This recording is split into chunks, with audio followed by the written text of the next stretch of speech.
মুআজ্জাজ মুহতারাম সামিনে কিরাম, আর একটি কথা বলি, আমরা রাসূল কায়নাত সাল্লাল্লাহু আলাইহি ওয়াসাল্লামের পিতা মাতাকে জান্নাতি মনে করি কি করি না?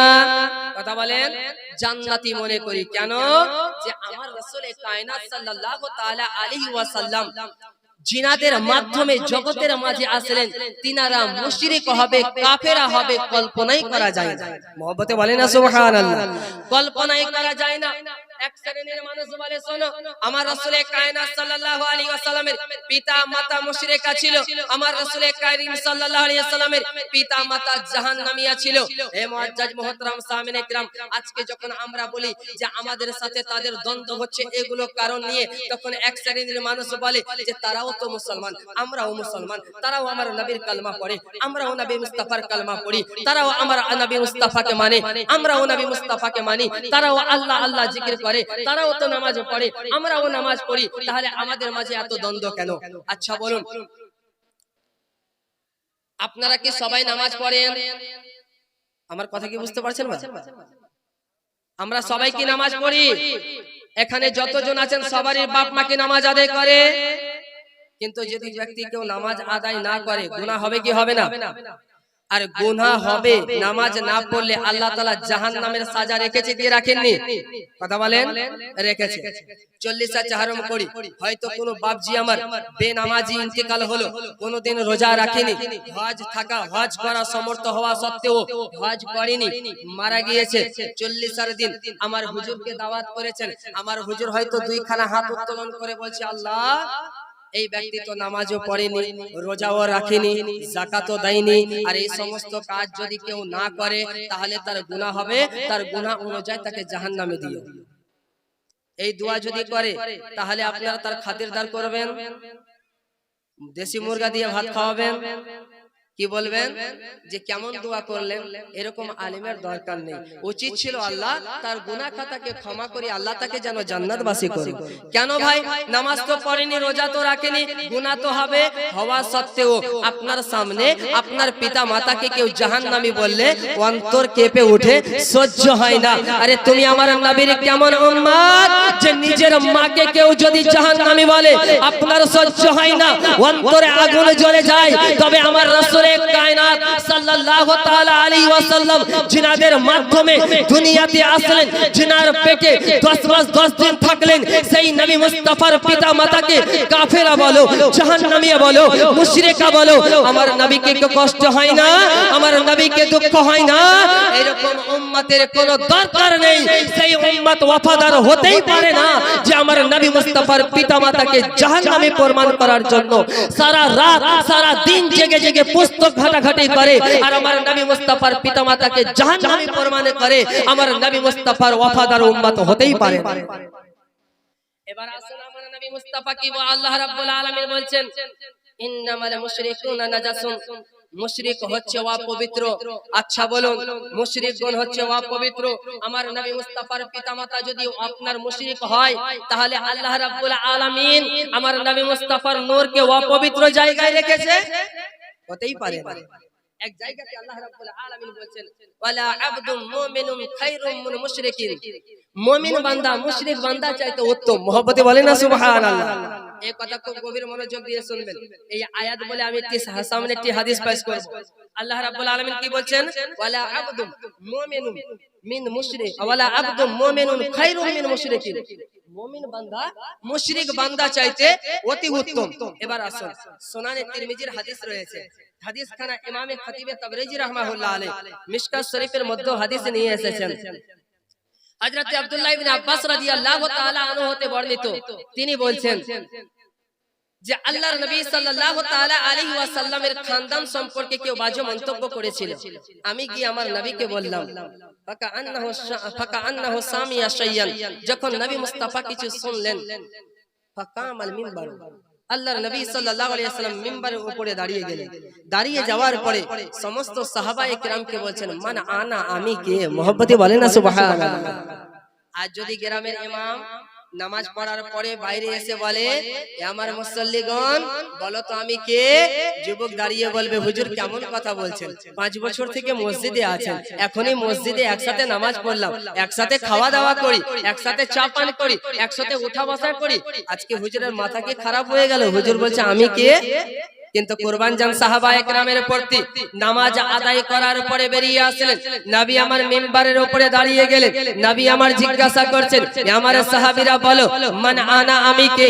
সাহাবীরা বুঝে নিলেন হয়তো আমার নবী মুস্তাফা আজকে কোনো গুরুত্বপূর্ণ তথ্য জানাবে, হয়তো আজকে আমাদের কিছু মাসলা শোনাবে, হয়তো আজকে আমাদের কাছে কিছু নতুন বার্তা নিয়ে এসেছে। সমস্ত সাহাবী এক বাক্যে বললেন, আনতা রাসূলুল্লাহ, আপনি আল্লাহর রাসূল। ইয়া রাসূলুল্লাহ, আপনি আল্লাহর রাসূল। আমার নবী বলছেন, আমি আল্লাহর রাসূল তো বটে, তবে আমার একটা পরিচয় রয়েছে, আনা মুহাম্মদ ইবনে আব্দুল্লাহ, আমার নাম মুহাম্মদ, আমার বাবার নাম আব্দুল্লাহ, তার বাবার নাম আব্দে মুত্তালিব। ইমামে বাইহাকি দালাইলুন নবুওয়াতের মধ্যে হযরতে আদম আলাইহিস সালাম থেকে নিয়ে আপনার নবী মুস্তাফা থেকে নিয়ে সিজদা বলতে বলতে আদম আলাইহিস সালাম পর্যন্ত চলে গেলেন। মুহাব্বতে বলেন না সুবহানাল্লাহ। তারপরে তিনি বলছেন, সুম্মা জাআলাহুম ফিরকাতাইন, আল্লাহ রাব্বুল আলামিন দুইটা ফিরকা সৃষ্টি করলেন, একটা মক্কা, একটা আরব, একটা আজম। আর আরব আর আজম চাইতে উত্তম জায়গা হচ্ছে আরব। নবী করিম সাল্লাল্লাহু আলাইহি ওয়াসাল্লাম বলেন, দুইটা ফিরকা সৃষ্টি করলেন, ফাজালাহুম ফি খাইরিহিম ফিরকাতান, মহান আল্লাহ তাবারাক ওয়া তাআলা ওই ফিরকার মধ্যে যেটা সবচাইতে উত্তম ফিরকা, সেই ফিরকার মধ্যে আমি মুহাম্মদুর রাসূলুল্লাহকে রেখে দিয়েছি। কেউ প্রশ্ন করতে পারে যে নবী মুস্তাফার মর্যাদা, নবী মুস্তাফার শান অতটাই শান যতটা আরববাসীর মর্যাদা। আমার রাসূল করিম সাল্লাল্লাহু আলাইহি ওয়াসাল্লাম এই কথাকে খণ্ডন করার জন্য বলছেন, শোনো, সুম্মা জালাহুম কাবাইলা, তারপরে মহান আল্লাহ তাবারাক ওয়া তাআলা এই আরবের মাটিতে কয়েকটা গোত্র সৃষ্টি করলেন, কয়েকটা কবিলা সৃষ্টি করলেন। ওই কবিলার মধ্যে যেটা সবচাইতে উত্তম কবিলা, মহান আল্লাহ তাবারাক ওয়া তাআলা ওই উত্তম কবিলাতে আমাকে প্রেরণ করলেন। মুহাব্বতে বলেন না সুবহানাল্লাহ। আবার প্রশ্ন করতে পারে, ওই কবিলার মধ্যে কারা? ওই কবিলা হচ্ছে কবিলা বনি হাশিম। প্রশ্ন আসতে পারে যে নবী মুস্তাফার মর্যাদা অতটাই যতটা কবিলা বনি হাশিমের মর্যাদা। নবী আমার এই কথাকে খণ্ডন করার জন্য বলছেন, সুম্মা জাআলাহুম বুয়ুতান, মহান আল্লাহ তাবারাক ওয়া তাআলা তারপর কয়েকটা ঘরানা সৃষ্টি করলেন, কয়েকটা খানদান সৃষ্টি করলেন। ওই খানদানগুলোর মধ্যে যেটা সবচাইতে উত্তম খানদান, সেই খানদানে মহান আল্লাহ তাবারাক ওয়া তাআলা আমাকে প্রেরণ করলেন। আর সেই খানদান কুরাইশ বংশ। প্রশ্ন হতে পারে যে নবী মুস্তাফার মর্যাদা, নবী মুস্তাফার শান অতটাই মর্যাদা, অতটাই শান যে একটা কুরাইশ বংশের যতটা মর্যাদা, আমার নবীর মর্যাদা ততটাই মর্যাদা। নবী আমার এটাও খণ্ডন করার জন্য বলছেন, ফাআনা খায়রুহুম নাফসান ওয়া আনা খায়রুহুম বাইতান, আমি তোমাদের নিকটে নিজে ব্যক্তিগত চাইতে অতি উত্তম, নিজের ঘরানা চাইতে অতি উত্তম। আর ইমামে বাইহাকি রাহমাতুল্লাহি তাআলা আলাইহি আপনার দালাইলুন নবুওয়াতের মধ্যে এই হাদিস খানাকে নিয়ে এসেছেন। আর শেষের দিকে বলছেন, ওয়া আনা খায়রুকুম আবান, শোনো, আমি তোমাদের নিকটে ঘরানা চাইতে অতি উত্তম, আমি তোমাদের নিকটে ব্যক্তিগত চাইতে অতি উত্তম, আর আমার বাবা তোমাদের সবার বাবার চাইতে অতি উত্তম। একদিকে আল্লাহ রাব্বুল আলামিন বলছেন যে মুমিন বান্দা মুশরিক বান্দা চাইতে অতি উত্তম, আর আমার নবী বলছেন আমার বাবা তোমাদের সবার বাবার চাইতে অতি উত্তম। বুঝা গেল আমার নবী মুস্তাফা, আমার নবী মুস্তাফার বাবা শুধু মুমিন নয়, বরং সমস্ত মুমিনের চাইতে অতি উত্তম।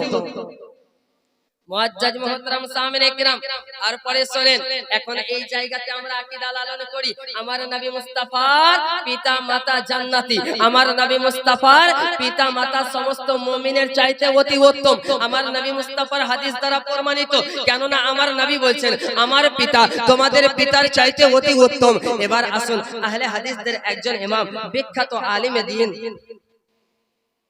বিখ্যাত আলিমে দ্বীন মুআজ্জাজ মুহতারাম সামিনে কিরাম, বিখ্যাত আলিমে দ্বীন নওয়াব সিদ্দিক হাসান খাঁ ভোপালী, তার কিতাব আশ-শাম্মামাতুল আম্বারিয়ার 71 নম্বর পৃষ্ঠার মধ্যে বলছেন, আল্লাহ ने आपके माँ बाप को जिंदा किया, আল্লাহ রাব্বুল আলামিন আমার নবী মুস্তাফার পিতা মাতাকে জীবিত করলেন, यहाँ तक कि वो ईमान ले आए, এমন কি তিনি ঈমান নিয়ে আসলেন।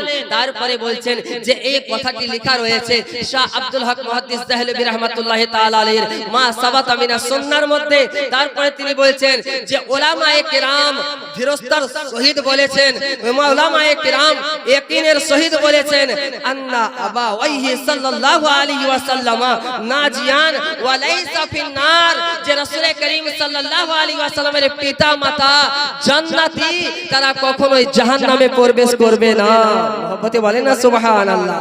মুআজ্জাজ মুহতারাম সামিনে কিরাম বলেছে কে, যারা আমার নবী মুস্তাফা সাল্লাল্লাহু তাআলা আলাইহি ওয়াসাল্লামের পিতা মাতাকে জাহান্নামী বলে, যারা আমার নবী মুস্তাফার পিতা মাতাকে জাহান্নামী বলেছে, তাদের ইমাম বলছে যে আমার নবী মুস্তাফার পিতা মাতা জাহান্নামে প্রবেশ করবে না। বোঝা গেল যে আমাদের আকীদা যে লালন করি তাদের পূর্বপুরুষরা সে একই আকীদা লালন করেছে। ফতোয়া শুধু আমাদেরকে নয়, যদি হিম্মত থাকে আপনার পূর্বপুরুষকে ফতোয়া লাগান। মুআজ্জাজ মুহতারাম সামিনে কিরাম, আমাদের আকীদা আহলে সুন্নাত ওয়াল জামাতের আকীদা, প্রত্যেকটা আকীদায় আমার রাসূল করিম সাল্লাল্লাহু তাআলা আলাইহি ওয়াসাল্লামের হাদিস রয়েছে এবং আমাদের প্রত্যেকটা আকীদার ক্ষেত্রে উলামায়ে কিরাম, মুহাদ্দিসিনে কিরাম, সালফে সালিহিন এবং আল্লাহ রাব্বুল আলামিনের পবিত্র কোরআন থেকে আয়াতে কারিমা দ্বারা প্রমাণিত রয়েছে এবং কোন না কোন আহলে হাদিসদের ইমাম এই আকীদা লালন করেছে। একমাত্র নাজাত প্রাপ্ত দল আহলে সুন্নাত ওয়াল জামাত। মহান আল্লাহ তাবারাক ওয়া তাআলা আমাদের সকলকে বুঝার তৌফিক দান করুক এবং আহলে সুন্নাত ওয়াল জামাতের প্রতি অটল থাকার তৌফিক দান করুক।